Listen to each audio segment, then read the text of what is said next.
नमस्ते विद्यार्थी मित्रांनो, आपल्याला आजच्या लेक्चरमध्ये बहुराष्ट्रीय कंपनी म्हणजे काय, बहुराष्ट्रीय कंपनीचा अर्थ. बहुराष्ट्र ही संज्ञा दोन शब्दापासून बनलेली आहे. बहु म्हणजे अनेक, जास्तीत जास्त. राष्ट्रीय म्हणजे अनेक देश, एकच देश आणि अनेक देश म्हणजेच बहुराष्ट्रीय कंपनीचा अर्थ. ज्या कंपनीची स्थापना व नोंदणी एका देशामध्ये झालेली व व्यवसायाचे कार्य कंपनीच्या शाखांद्वारे वेगवेगळ्या देशामध्ये होतात त्याला बहुराष्ट्रीय कंपनी असे म्हणतात. बहुराष्ट्रीय कंपनीची व्याख्या बघा. याच्यामध्ये दोन किंवा अधिक देशामध्ये व्यावसायिकाने मालकी आणि व्यवस्थापन करणाऱ्या कंपनीला बहुराष्ट्रीय कंपनी असे म्हणतात. अशा प्रकारे बहुराष्ट्रीय कंपनीच्या कार्यक्षेत्राचा विस्तार अनेक देशामध्ये झालेला असतो, म्हणून तिला जागतिक कंपनी, ग्लोबल एंटरप्राइजेस असे देखील म्हणतात. बहुराष्ट्रीय कंपनीची काही उदाहरणे आहेत. युनिलिव्हर, नंतर Coca Cola, Pepsi, Sony, IBM computer आणि Microsoft, Infosys, Samsung, Philips, Honda corporation इत्यादीची उदाहरणं आपल्याला बघता येतील. आता याच्यामध्ये याचे वैशिष्ट्य कोणते कोणते ते बघूया. प्रचंड मालमत्ता व उलाढाल. बहुराष्ट्रीय कंपनीची आर्थिक ताकद मोठी असल्यामुळे ही कंपनी कोणत्याही विपरीत परिस्थितीत स्वतःचे अस्तित्व टिकवू शकते. ही कंपनी आंतरराष्ट्रीय स्तरावर कार्य करत असल्यामुळे आर्थिक मालमत्ता प्रचंड असते. शिवाय संपूर्ण जग ही बाजारपेठ असल्यामुळे मोठ्या प्रमाणात काम चालू असतं.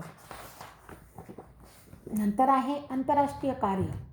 बहुराष्ट्रीय कंपनीचे उत्पादन, वितरण, त्याचे जाळे संपूर्ण जगभर असते. आंतरराष्ट्रीय स्तरावर जाहिरात विपरीत कार्य कंपनी करीत असते. यजमान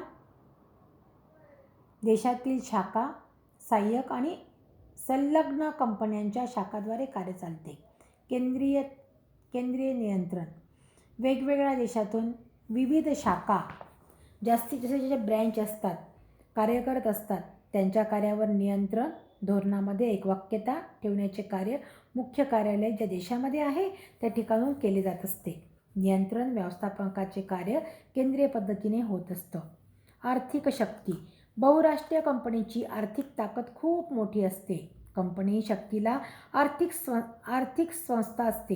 ही कंपनी जी आहे ही कमकुवत कंपन्यांना सहज सामावून घेऊन त्यांच्या विलीकरणामध्ये ताबा मिळवते. प्रगत व अत्याधुनिकीकरण तंत्रज्ञान. बहुराष्ट्रीय कंपनीचे वस्तूचे उत्पादन करण्यासाठी तसेच ग्राहकांना सेवा प्रदान करण्यासाठी प्रगत आधुनिक तंत्रज्ञानाचा वापर करणे. बहुराष्ट्रीय कंपनी आपल्या उत्पादनासाठी आधुनिक तंत्रज्ञानाचा वापर करून कंपनीची अनेक देशांमध्ये विकसित होऊन सिंहाचा वाटा उचलते. व्यवस्थापकीय व्यवस्थापन. बहुराष्ट्रीय कंपनी तिचे व्यवस्थापन, गुणवत्ता, दर्जा, विश्वास ठेवून कार्य करते. बहुराष्ट्रीय कंपनी तज्ज्ञ व्यवस्थापकीय दृष्टिकोन ठेवून व्यवस्थापनाकडून चालवली जात असते. भरपूर वेतन देतात आणि त्यांच्याकडे ती क्षमता असते आणि व्यावसायिक दृष्टिकोनात असलेले व्यवस्थापक आधुनिक तंत्राचा वापर करून त्याचा वापर करू शकत असतात. नंतर आहे बहुराष्ट्रीय कंपनींचे गुण कोणते कोणते आहेत ते बघूया. रोजगार निर्मिती. बहुराष्ट्रीय कंपनी आपले उत्पादन, वितरण कार्य मोठ्या प्रमाणात करीत असते.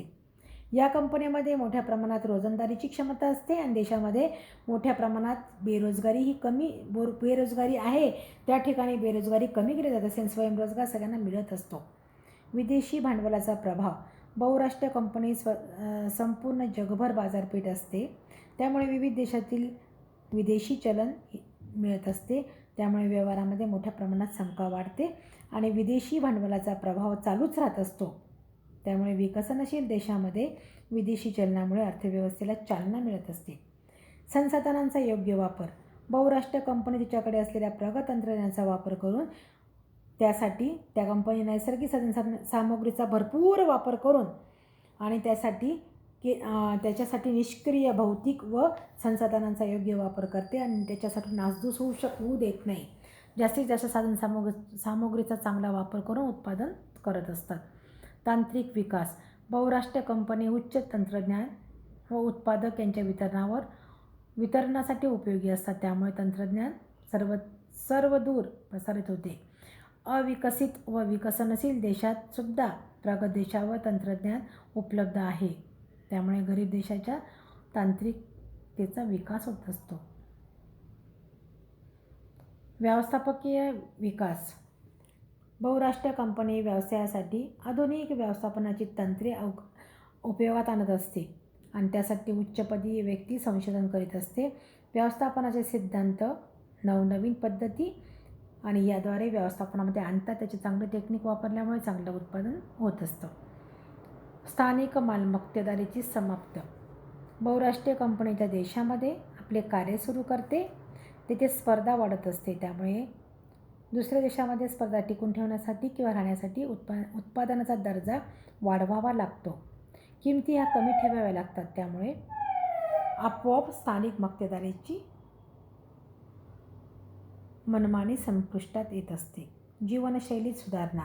बहुराष्ट्रीय कंपनीची गुणवत्तापूर्ण दर्जेदार उत्पादन त्याची विक्री करीत असते.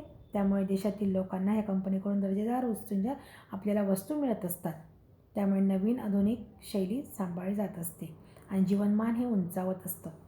आंतरराष्ट्रीय बंधुता व सांस्कृतिक प्रसार. संस्कृतीचा प्रसार.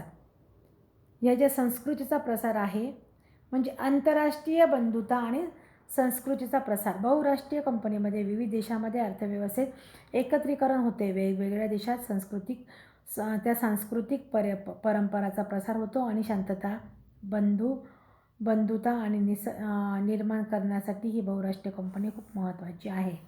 आता ह्या बहुराष्ट्रीय कंपनीचे दोष कोणते कोणते आहेत? देशातील उद्योजकासाठी धोका. बहुराष्ट्रीय कंपनीमध्ये यामध्ये आपल्याला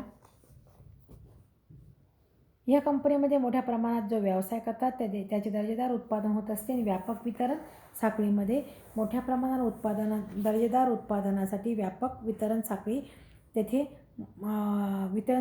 तेथे मोठा लाभ होतात. त्यामुळे दुसऱ्या देशातील लहान मध्यम उद्योगांना समस्या निर्माण होतात. उद्योग बहुराष्ट्रीय कंपनीला बरेचशा स्पर्धेत टिकू शकत नाही आणि त्याला अडचणी येत असतात. नफा प्रत्यावर्तन म्हणजेच देशामध्ये झालेला नफा बाहेरच्या देशात जाणे. बहुराष्ट्रीय कंपनी ह्या आपल्या देशामध्ये नफा कमवण्यासाठीच येत असतात आणि देशामध्ये गुंतवणूक ते आपल्या देशामध्ये गुंतवणूक नाही करत. त्या फक्त आपल्या स्वराष्ट्रामध्ये त्यांच्या म्हणजेच इतर देशामध्ये किंवा दुसऱ्या राष्ट्रामध्ये ते आपलं नफा घेऊन जात असतात.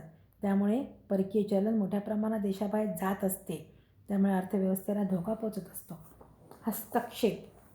यामध्ये बहुराष्ट्रीय कंपनी व प्रचंड आर्थिक ताकदीमुळे देशाच्या राजकीय व्यवस्थापनामध्ये हळूहळू हस्तक्षेप करत असते. तिची सोयीची धोरणे आखत असते आणि त्याला पार पाडावी लागत असतात.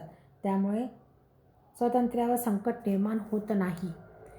नंतर यजमान देशाच्या जे आहे किंवा देशाच्या राष्ट्रीय हितसंबंधासाठी जपवणूक नाही.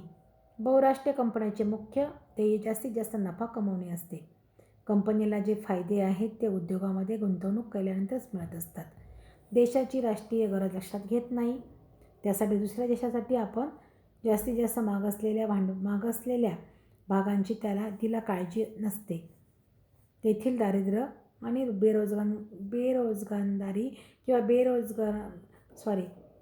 बेरोजगारी ही कमी करण्यासाठी तिचे प्रयत्न नसतातच. बलाढ्य शक्तीचा गैरवापर. बहुराष्ट्रीय कंपनी तिच्या बलाढ्य आर्थिक ताकदीवर किंवा ताकदीच्या बळावर स्थानिक उद्योगांना बेरोजगारी किंवा त्याच्यासाठी उद्योगांना जास्तीत जास्त प्रवृत्त करत असते. गैरमार्गी वाईट हेतू स्थानिक स्पर्धा संपुष्टात येत असतात. त्यामुळे मक्तेदारी निर्माण होत असते. नैसर्गिक साधनसामुग्रीचा गैरवापर. बहुराष्ट्रीय कंपनी दुसऱ्या देशामध्ये असल्यामुळे आपल्या देशाची साधनसामुग्रीचा ते काळजीपूर्वक वापर करत नाही. खूप नासधूस करतात. त्यामुळे आपल्याला मोठ्या प्रमाणात तोटा येत असतो. संस्कृतीचा स्वार्थी प्रचार. बहुराष्ट्रीय कंपनी जगातील सर्व देशाच्या केवळ उद्योग व व्यापार या उद्दिष्टावर ठेवत नाही, तर त्या स्वतःच्या देशाच्या धार्मिक, सांस्कृतिक, पर्यावरणाचा प्रचार करीत असतात आणि त्या स्थानिक देशामध्ये लोकांना भुरळ घालून त्यांच्या संस्कृतीचा विसर पाडायला लावत असतात. सामान्य लोकांचे शोषण. बहुराष्ट्रीय कंपनी या देशातील काही उद्योगांना हाताशी धरून बाजारात मक्तेदारी निर्माण करतात. त्यामुळे आर्थिक सत्ता मोजक्याच लोकांच्या हाती येते. त्यामुळे केंद्रित अर्थव्यवस्था इथे उद्भवत असते. त्यामुळे गरीब जनतेचे जास्तीत जास्त शोषण होत असते आणि त्या लोकांना त्याचं शोषण केले जात असते.